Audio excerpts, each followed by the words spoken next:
Hi, it's Nanette with Rock and Realty in Austin, Texas, with another video for you.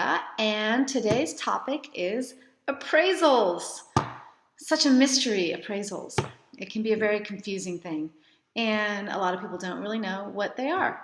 So, I'm here to talk about them. It could be a really detailed, in-depth subject, and I'm not going to get that deep, so feel free to ask questions in the comments below, or you can email me. I'll put my email address below too. So, without further ado, what's an appraisal? Well, that's a good question.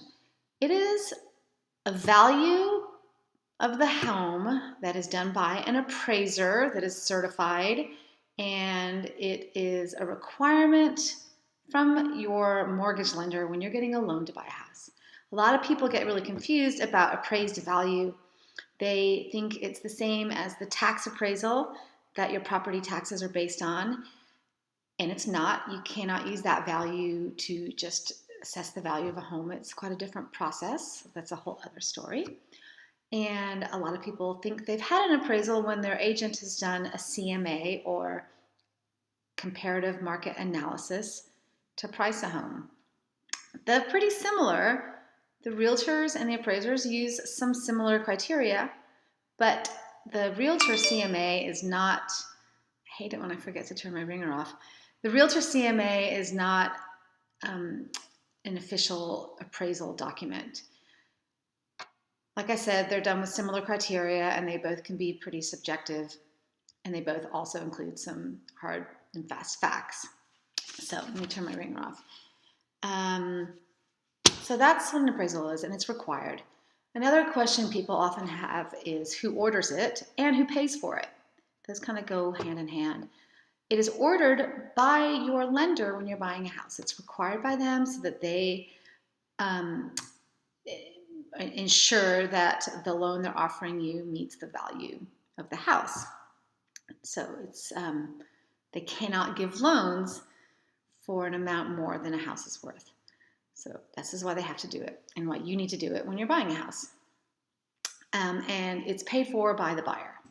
So at some point in the process, towards the beginning, the lender will ask the buyer if they're ready to pay for the appraisal, and the buyer will say yes, hopefully, and it will get ordered.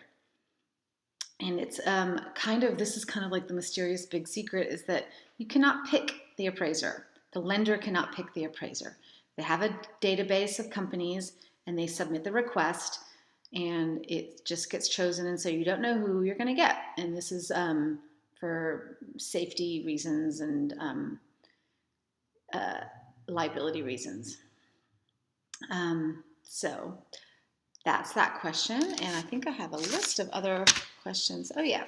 So in Austin, where the market is, like I've mentioned before, pretty competitive right now, often houses are getting multiple offers, and they are going over asking price. Sometimes as high as $15,000, $20,000, $30,000 over the list asking price.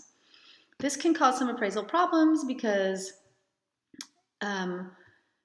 often that price is going to be higher than the comps have shown, and there's a risk of the house not meeting appraisal, or the appraised value not meeting the sales price. And often appraisers may not be as aware as the agents who are in the field every day that the market may actually support this quick price raising. And so you can come across some difficulties. So here are some things that you can do. A listing agent, and perhaps they will work with the buyer's agent if everyone's getting along well and we all have the same goal. They will make a list of improvements and features that really will help support the value of the house. And oftentimes they will meet the appraiser at the house and hand them this list and kind of talk about the house and talk about the neighborhood, point out some things. It doesn't hurt. And they can also let the appraiser know that there were, 10 offers all over asking, and this will help show that the house is likely worth what it's under contract for. So all these things can help. The market's just changing so quickly that you kind of have to do whatever it takes to help this part along. But what happens if the appraisal comes in lower than the sales price? That's a difficult situation, and there's a few different ways that can pan out. The first thing you can think of doing is going to the seller and asking them to reduce the price to the appraised value.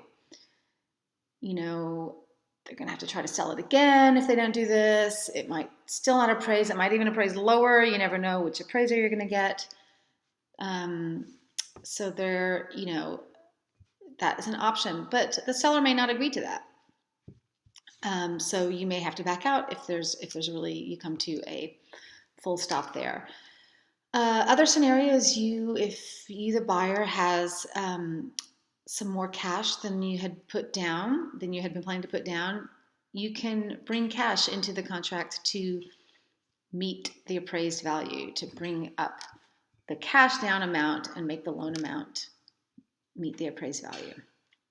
Sometimes you're already putting down enough, and the appraisal won't affect the actual loan, but you do have to kind of soul search and decide whether you're okay with paying more for a house than what it was appraised for.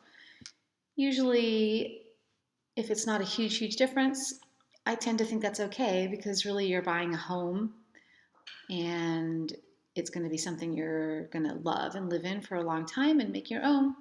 So that discrepancy is not really a big deal. It might be if you're looking at investment, but I'm thinking about from the perspective of buying a home to live in. So that's it. That's all I got. There's a lot more. There's a whole other bunch of criteria with FHA loans that I'm not going to get into. So like I said, please feel free to ask me any questions in the comments or send me an email. And I will talk to you next time from sunny Austin. Bye.